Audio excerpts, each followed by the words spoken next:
आ रहे हैं कल नरेंद्र मोदी जी, तो ये भी बता के जाएंगे कि भाइयों बहनों इस बार रामनवमी में कितना तलवार हम बांटेंगे।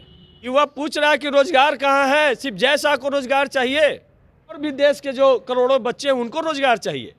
रोजगार के नाम पर आपके पास है पकौड़ा, इसलिए 2024 के चुनाव में युवा मारेगा जोरदार हथौड़ा।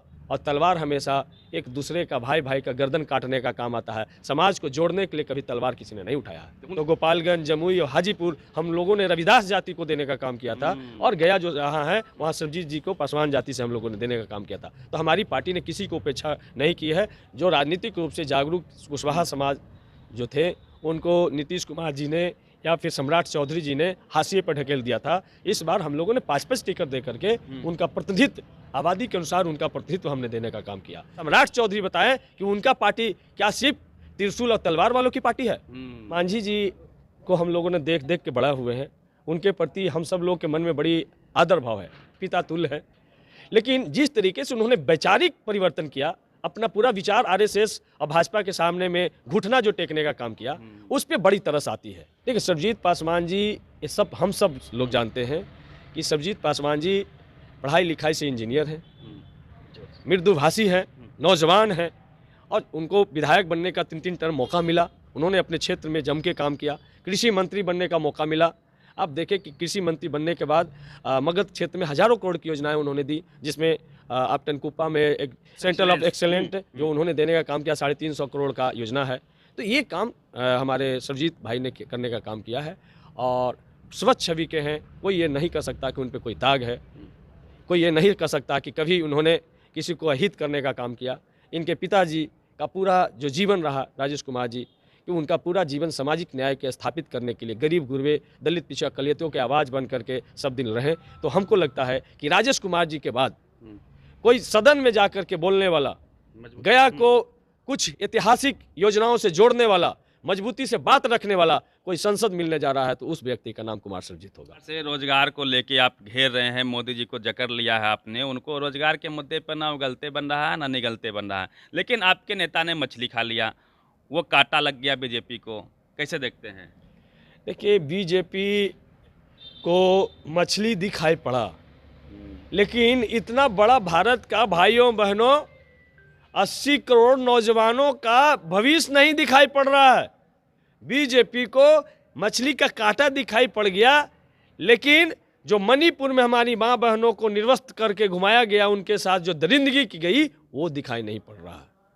तो बीजेपी को जो लाखों किसान आज भी एमएसपी गारंटी के लिए जो आंदोलितरत हैं, संघर्षरत हैं, उनका आंदोलन नहीं दिखाई पड़ता। हमारी गोल्ड मेडल जीतने वाली साक्षी मलिक, हमारी गीता फोगाट जैसे गोल्ड मेडलिस्ट अपना मेडल प्रधानमंत्री के दहलीज पे फेंक के आती है, वो दिखाई नहीं देता है। तो यही है भारतीय जनता पार्टी का ध्यान भटकाओ और राज करो। सम्राट चौधरी बोल रहे हैं कि 1 करोड़ रोजगार देंगे, कितना जमीन लेंगे? तो सम्राट चौधरी ये बताएं कि भैया वो सम्राट चौधरी ये बताएं कि अपना साफा कब खोलेंगे। और सम्राट चौधरी क्या है, ये भाषाई मर्यादा को जो छोड़ दिया हो। भारतीय जनता पार्टी ऐसे ही क्या बदजुबानी करने वाले लोगों को अध्यक्ष बनाती है, जिनके यहाँ माँ बहनों का कोई कदर नहीं है, ख्याल नहीं हो।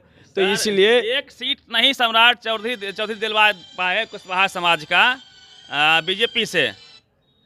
क्या लगता है कि कुशवाहा समाज इस बार आपके साथ सामाजिक समीकरण में शामिल हो गया है? हमारे जो टिकट वितरण हुआ है उसमें सभी वर्गों का ख्याल रखा गया है। जो राजनीतिक रूप से जागरूक कुशवाहा समाज जो थे, उनको नीतीश कुमार जी ने या फिर सम्राट चौधरी जी ने हाशिए पर ढकेल दिया था। इस बार हम लोगों ने 5-5 टिकट दे करके उनका प्रतिनिधित्व, आबादी के अनुसार उनका प्रतिनिधित्व हमने देने का काम किया। इस बार हम अनुसूचित जाति में भी आपने देखे होंगे कि राजद के कोटे में जब 4 सीटें आई थी, तो गोपालगंज, जमुई और हाजीपुर हम लोगों ने रविदास जाति को देने का काम किया था, और गया जो जहाँ है वहाँ सरजीत जी को पासवान जाति से हम लोगों ने देने का काम किया था। तो हमारी पार्टी ने किसी को उपेक्षा नहीं की है। हमारी पार्टी सचमुच में माई और बाप की पार्टी है। और अब सम्राट चौधरी बताएं कि उनका पार्टी क्या सिर्फ त्रिशूल और तलवार वालों की पार्टी है, ये बताएं। 10 सीटें दिया है अपर कास्ट को। हाँ, तो ये त्रिशूल और तलवार वालों की पार्टी है। और आ रहे हैं कल नरेंद्र मोदी जी, तो ये भी बता के जाएंगे कि भाइयों बहनों, इस बार रामनवमी में कितना तलवार हम बांटेंगे, रामनवमी में कितना तलवार हम बांटेंगे। और तलवार हमेशा एक दूसरे का, भाई भाई का गर्दन काटने का काम आता है। समाज को जोड़ने के लिए कभी तलवार किसी ने नहीं उठाया है। तो उनके हिंदू मुस्लिम मंदिर मस्जिद के काट के रूप में आप क्या देखते हैं? आपके पास क्या है? वो तो बोल रहे हैं कि 500 साल से जो काम नहीं हुआ हमने मंदिर बनवाया। आपके मछली पर भी आए, रामनवमी पर भी आ ही जाएंगे, कैसे घेरेंगे उनको? नहीं, घिर गए हैं। युवा पूछ रहा है कि रोजगार कहाँ है, सिर्फ जैसा को रोजगार चाहिए कि और भी देश के जो करोड़ों बच्चे हैं उनको रोजगार चाहिए? देश का बच्चा बच्चा बेचेगा पकौड़ा, और जैसा, तो इसीलिए देश ने जान लिया है कि रोजगार के नाम पर आपके पास है पकौड़ा, इसलिए 2024 के चुनाव में युवा मारेगा जोरदार हथौड़ा, हथौड़ा लगा देगा इस बार। एकदम हथौड़ा लगाएगा। अब मांझी जी के बारे में क्या कहना है आप लोगों का? 83 साल का उम्र है, लोग ऐसा भी कह रहे हैं, हम लोग ग्राउंड पे जाते हैं कि जिस उम्र में लोग भजन कीर्तन करते हैं, मुकेश सहनी ने भी कहा है, उस उम्र में चुनाव लड़ रहे हैं, एक टिकट मिला आपने ही ले लिए। मांझी जी को हम लोगों ने देख देख के बड़ा हुए हैं, उनके प्रति हम सब लोग के मन में बड़ी आदर भाव है, पिता तुल्य है। लेकिन जिस तरीके से उन्होंने वैचारिक परिवर्तन किया, अपना पूरा विचार आरएसएस और भाजपा के सामने में घुटना जो टेकने का काम किया, उस पर बड़ी तरस आती है। हम यही कहना चाहते हैं कि मांझी जी, आप मुख्यमंत्री बने तो आपने कहा कि मंदिर धोया गया। आपने जब सत्यनारायण का कथा सुना करके बोला तो 10 करोड़ रुपया आपका ब्राह्मणों ने इनाम घोषित किया जीभ काटने के लिए। आपने कहा कि राम काल्पनिक है, राम नाम का कोई चीज़ नहीं है, ये रामायण काल्पनिक ग्रंथ है, आपने कहा। ये नहीं कहा कि पेरियार ने कहा या फिर ललन सिंह यादव ने कहा। तो हम पूछना चाहते हैं कि ये सांसद बनने के लिए आप मुख्यमंत्री बन गए थे, ये सांसद आपके लिए तो बहुत छोटी चीज़ है। आप सिर्फ सांसद बनने के लोभ में भारतीय जनता पार्टी आरएसएस मनुवाद के सामने में ऐसा घुटना टेका कि जिसको आपने काल्पनिक कहा उसी के सामने जाकर के आप नतमस्तक होने का काम किया। अयोध्या में जाकर के दर्शन करने का काम किए, वहाँ भी दुर्भाग्य इनका पीछा नहीं छोड़ा, वहाँ भी इनको ग्रिल से ही दर्शन कराया गया, मूर्ति तक नहीं जाने दिया गया।